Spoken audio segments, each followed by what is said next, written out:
Assalamualaikum warahmatullahi wabarakatuh. Perkenalkan, nama saya Firman Suardiansyah dari kelas TIA dengan NIM 2405120404025. Di sini saya akan mempresentasikan, menjelaskan dari Project Sains Komputasi Multilinear Regression, di mana saya di sini akan melakukan penelitian tentang prediksi penjualan mobil BMW yang berdasarkan data kuantitatif. Nah, data tersebut itu saya ambil dari website ini ya teman-teman. Kayak gitu. Di sini ada data dari penjualan, dari ada harga mobil, tipe mobil, sampai size mesin mobil, semuanya ada di sini ya teman-teman. Nah, kemudian saya akan ambil tiga variabel X dan satu variabel dependent. Di sini kita masuk ke latar belakang.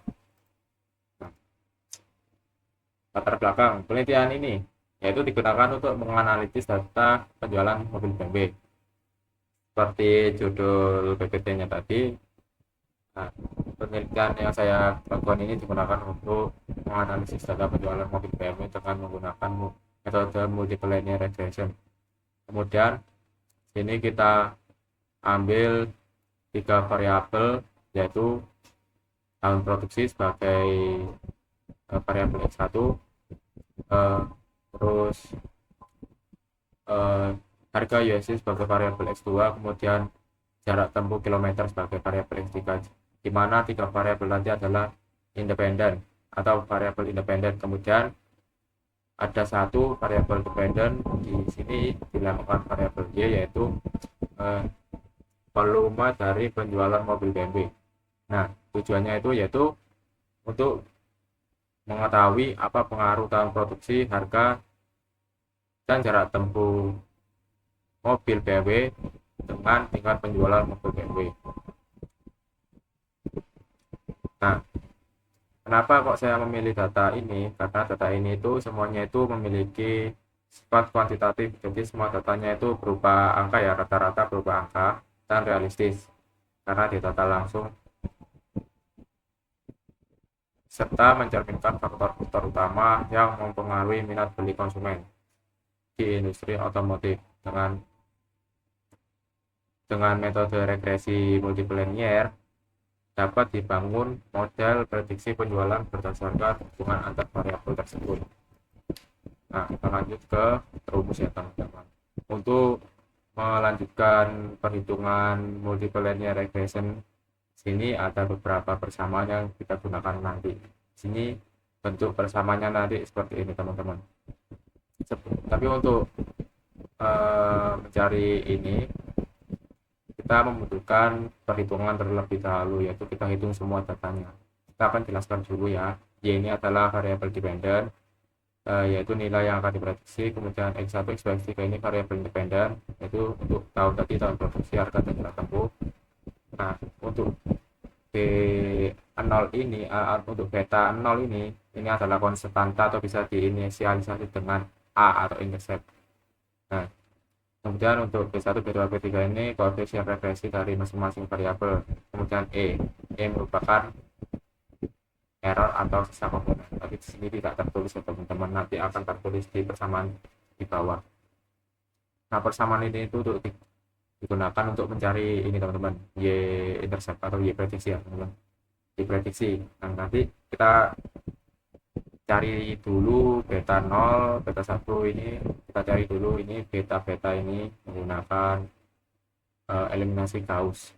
Nah, nanti persamaan ini kita jadikan matriks, karena sebelum itu kita melakukan perhitungan terlebih dahulu, dimana sini akan saya kenalkan data saya.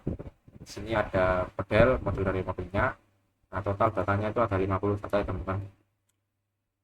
Nah, kita lihat di sini tahun, harga USD, dan jarak kilometer itu rentang angkanya itu jauh sekali ya teman. Dari sini hanya ribuan ya, rentangnya cuma 2000. Kemudian di harga USD ini ada yang sampai 100.000, dan di kilometer ini juga ada yang sampai 100.000, atau juga yang 50.000. Jadi rentangnya itu jauh sekali. Nah, karena rentangnya jauh sekali teman-teman, kita akan menormalisasikan data-data itu. Fungsi normalisasinya karena datanya itu antara 0 sampai 1. Jadi data yang dinormalisasi tidak akan lebih dari 1. Dan dimana normalisasinya ini sudah saya hitung di Excel dengan fungsi ini. Nah, dengan fungsi ini teman-teman, X dikurangi X min atau X terkecil, X minimal, X maksimal dikurangi X min atau, nah setelah kita hitung dan kita dapatkan normalisasinya, jangan lupa dijumlah atau di total. Ini dia total normalisasi X1, normalisasi X2 dan X3 kita catat, hitung teman-teman. Nah sini adalah hasil dari perhitungan manualisasi less quart method. Nah ini hasil dari ini itu digunakan untuk mengisi persamaan ini ya teman-teman. Jadi nanti hasil ini itu kita masukkan ke persamaan ini yang tadi kita jelaskan, yang tadi saya jelaskan. Jadi seperti ini. Nah tadi kan n nya kan 50 ya teman-teman. Nah ini juga sini n tadi taruh sini n 50. Nah tapi betanya ini masih belum ketemu teman-teman. Di beta 0 interceptnya ini sama beta 1, beta 2, beta 3 ini belum ketemu teman-teman. Nah jadi kita ini coba cuma mendistribusikan hasil perhitungan tadi ya teman-teman, sesuai persamaan ini. Jadi kita hitung, kemudian kita masukkan. Nah maka dari itu kita cari terlebih dahulu beta 0 sampai beta 3 nya menggunakan eliminasi Gauss.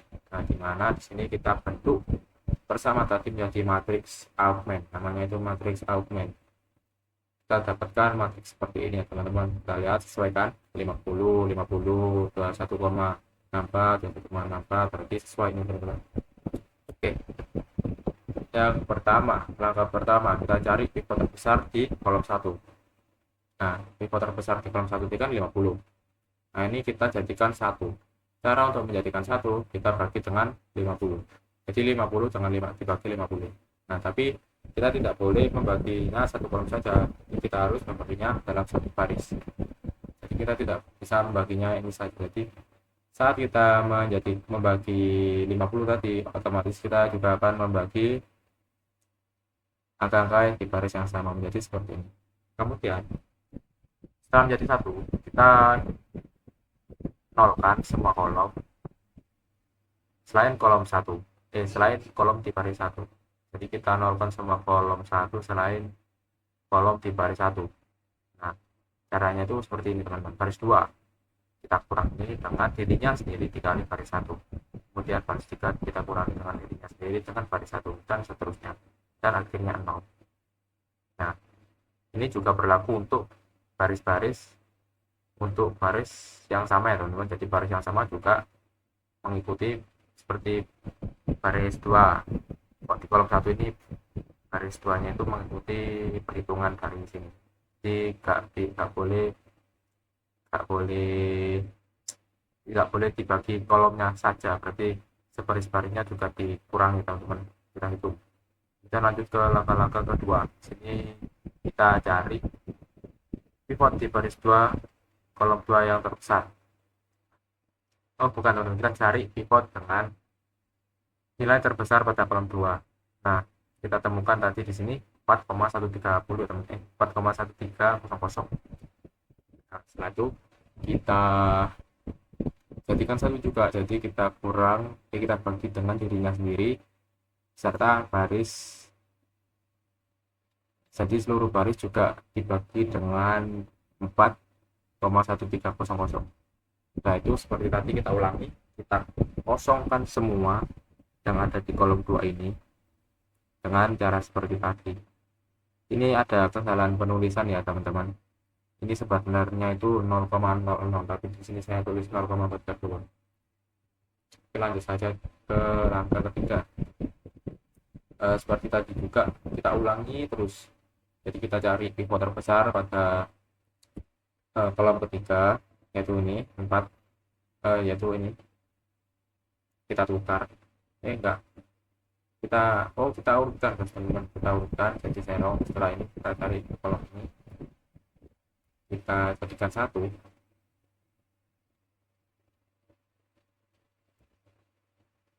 Nah,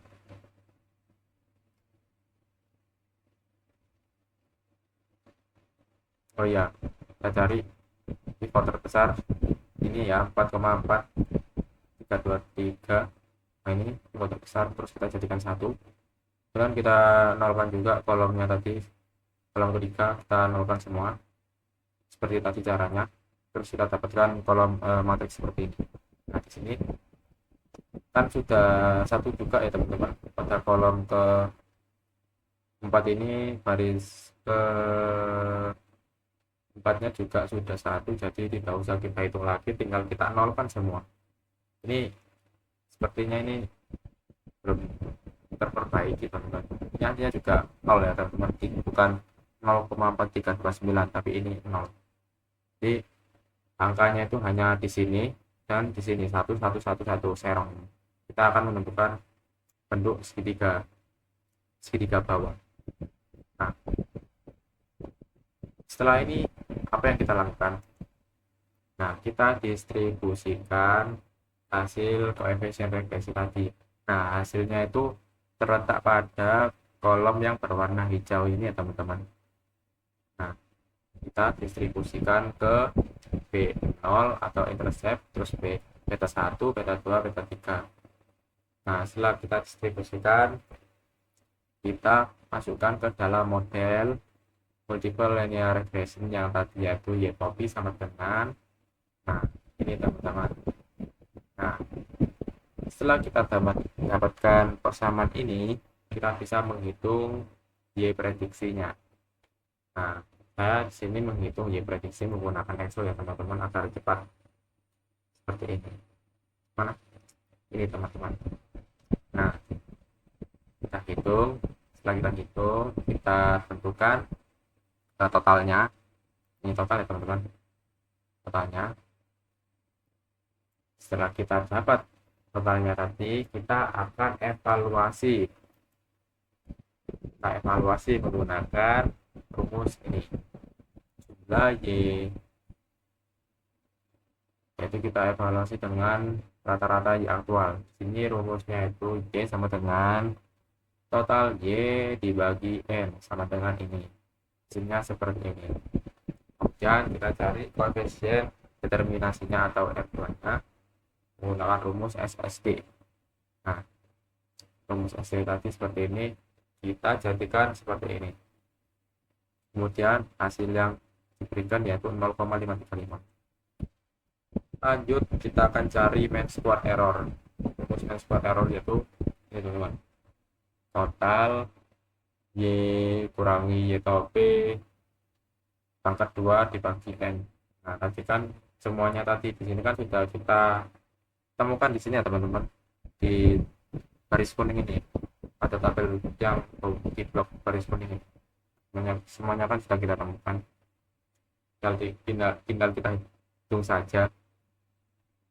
Nah, di sini hasil dari MSI-nya itu banyak sekali ya, ada 1 juta 8 ada 10.788.193. Wow.